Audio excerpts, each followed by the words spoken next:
Hello, and welcome back to the Cosmic Companion. This week we are happy to be joined by Dr. Kathryn Zurek. She is a theoretical physicist at Caltech, and we'll be talking about how dark matter may be detected here on Earth by looking for subatomic particles called magnons. But first, we look up at Comet NEOWISE visiting the Earth this month.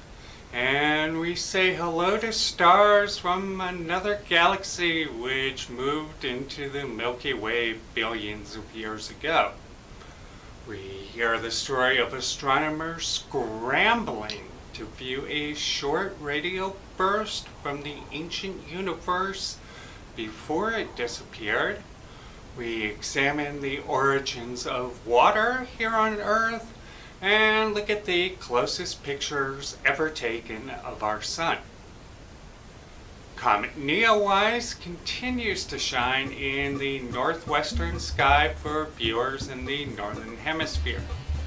The comet has now developed two tails, one of dust, the other ionized gas, and it is visible in the northwest sky soon after sunset.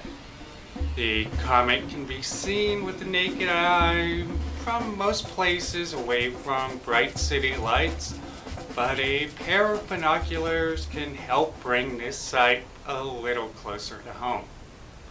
The discovery of more than 200 stars from outside our galaxy reveals these bodies came from outside the Milky Way.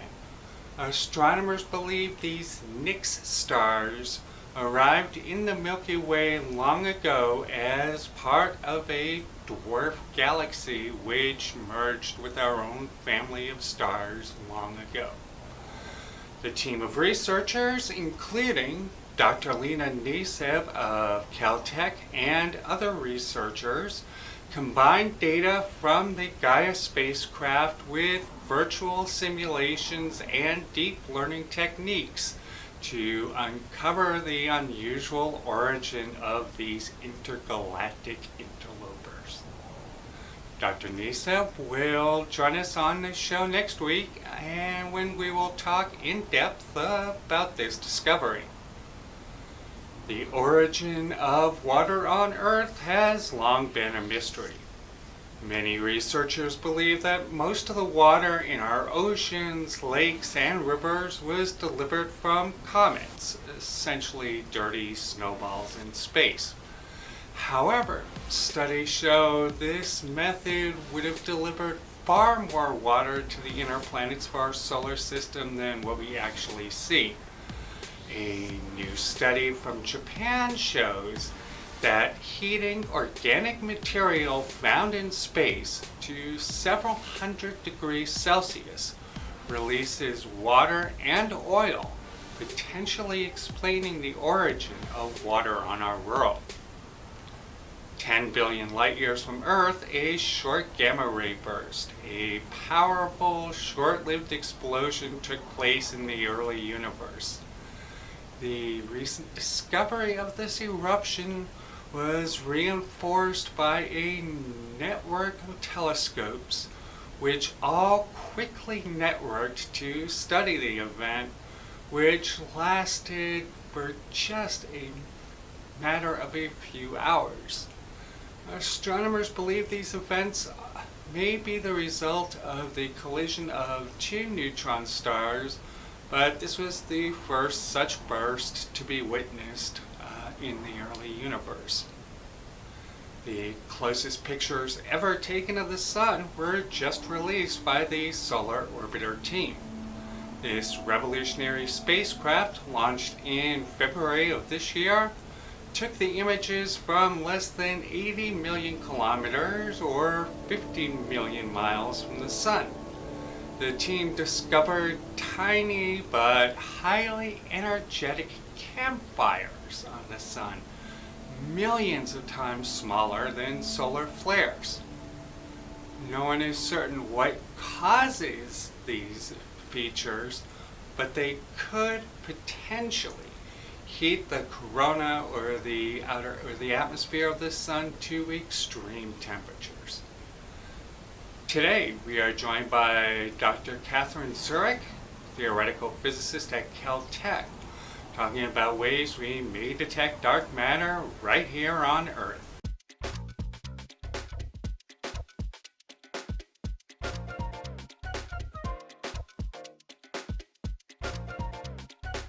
This week on Astronomy News with the Cosmic Companion, we are happy to be joined by Dr. Kathryn Zurek.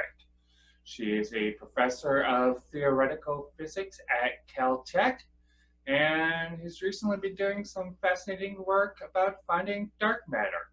Welcome to the show, Kathryn. Thanks for having me. Thank you. So just for those of us who may not be familiar, can you just give us a brief introduction to what is dark matter and why is it important? So dark matter is important for the universe that we see around us. So we know in the universe that it's about 5 times as prevalent as ordinary matter. And the reason that we haven't noticed it is because Earth is a very unusual place. So here on Earth, ordinary matter is far more prevalent, but if we look on larger scales, like our galaxy, dark matter is actually much more important for the formation of our galaxy than ordinary matter is. And so we'd like to know something about what dark matter is. And so, so we've been on this quest now for a number of decades to try to understand what dark matter is and to be able to write down in detail a theory that describes it. And what do we know about dark matter? Well, we know that it's dark. So we know that it interacts very weakly with the photon. That's why it's called dark. We know something about how it interacts with gravity. So we know that it's not hot. It's not relativistic like photons or neutrinos are hot. So, and the reason we know that is because it has to be able to clump gravitationally. So it has to be able to sink into gravitational wells, which is what our galaxy is. And it has to be able to hold our galaxy together, which is what dark matter does for us. We know a number of things about what it's not. We know that put quite stringent constraints on certain properties of the dark matter, but it's still a quite open question about what dark matter is. And so one of the things that I do is to propose new theories of dark matter and then new ideas for how we can detect those ideas. And so how do we see dark matter now? How do we know that it's there? So everything we know about dark matter comes from gravity. So we there's a wide range of observations from the time that the universe is a few 100,000 years old. We can look at how baryons and photons respond to gravitational potential wells. We can look in our own galaxy and we see how stars go around the center of our galaxy. And that tells us about how much dark matter there is. So it's really the fact that we know a lot about gravity, Newton's laws, general relativity, and that makes predictions. And then we can look at the observations and we can compare them in many different types of systems. And all of those observations are consistent with this hypothesis of dark matter. And so, and you said earlier that you are working on new ways of looking at and finding dark matter. Can you tell us a little bit about that? So, as I said, everything we know about dark matter now comes from gravitational probes on large scales, so in our universe, so in our galaxy, or even on bigger scales than our galaxy.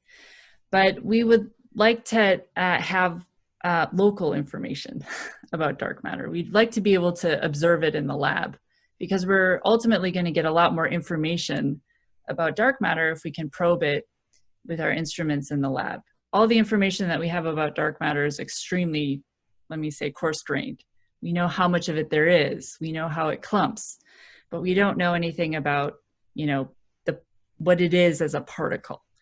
And so if we want to learn something about what it is as a particle, we need really laboratory probes. And so there's experiments that we build to look for very rare interactions of dark matter so that we can learn something about its nature, its particle nature. So it's like the analog would be if you look up in the, in the universe and you see stars, you see all these lights, and you can learn something about how ordinary matter is distributed, but you have to go into the lab to learn that, okay, there are protons and electrons, and they have certain masses, and they have a certain interaction with photon. So all of that information we piece together in the lab, and it's the analog kind of thing that we're doing here with dark matter, is we observe certain properties on large scales, but we'd like to have a theory, a detailed theory to describe it. What would you hope to find in these laboratory conditions? How would you hope to find dark matter? So there are different ways we can look for it. I'm just going to talk about one, which is these so-called direct detection experiments. So the idea is that you take some kind of target material, and the target material is selected based on the theory that you're trying to probe. And then you try to isolate that system from the environment. And the reason why you want to isolate that system extremely well is because we don't want any other kinds of interactions to mimic the behavior of dark matter. So we're trying to separate out very rare interactions of dark matter with our target, with our material, from anything going on in the environment. So what we do is we take this target material and typically we put it deep underground. And the reason why we do this is because underground environments are very quiet. It's one way to isolate your experiment from the environment, is to put it deep underground. So one of the backgrounds that we're trying to isolate the experiment from is cosmic rays. We know that there are very high energy particles that bombard our atmosphere and they come showering down on us. And that would be a major source of noise that we want to eliminate. And so we take these experiments underground and then we look for very rare interactions of dark matter. And these experiments have been become very sensitive to certain kinds of dark matter.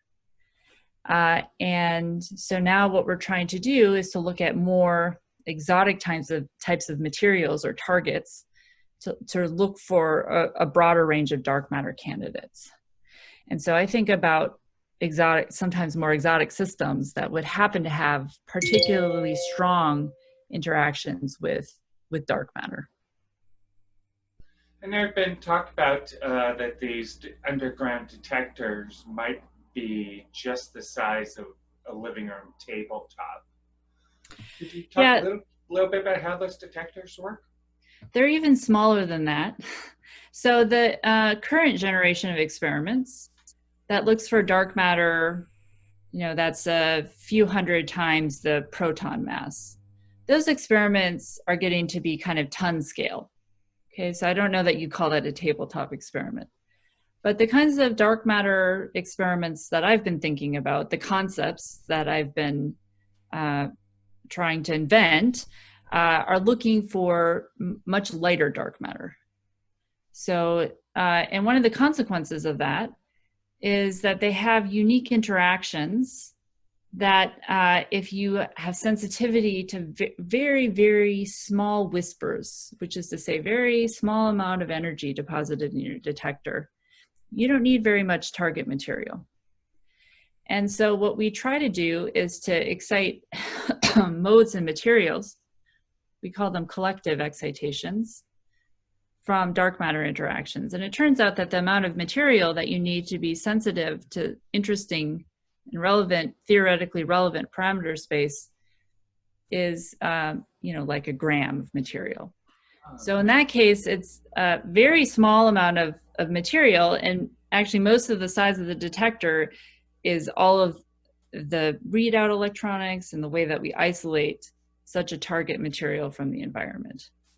So it's a very different kind of experiment than these big experiments now that are looking for heavier dark matter that's around the Higgs boson mass.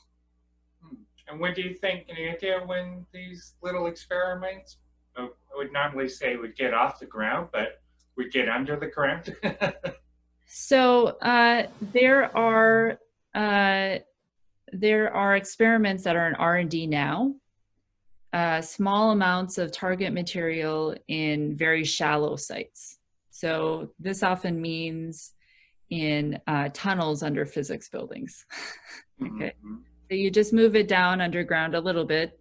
You make the detector cold so that you remove, you isolate it thermally from the environment.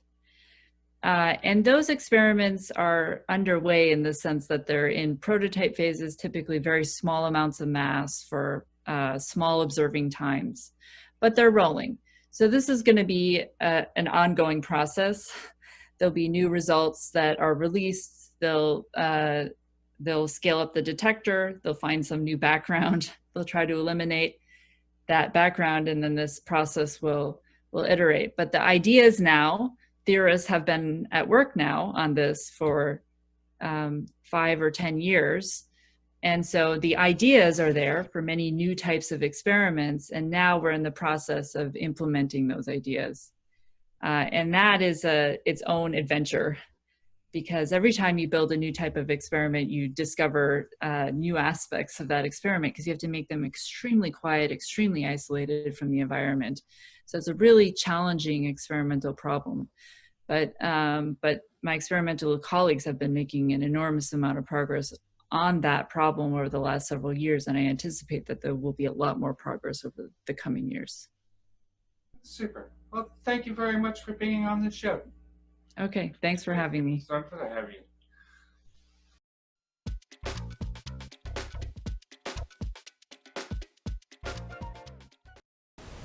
Next week on Astronomy News with the Cosmic Companion, we'll be joined by Dr. Lena Niseb, a postdoctoral scholar in theoretical physics at Caltech, who discovered the Nix family of stars which came from outside the solar system.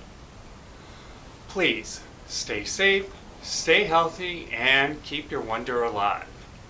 If you enjoyed this episode of the Cosmic Companion, please download and share the episode on YouTube, Facebook video, or on any major podcast provider.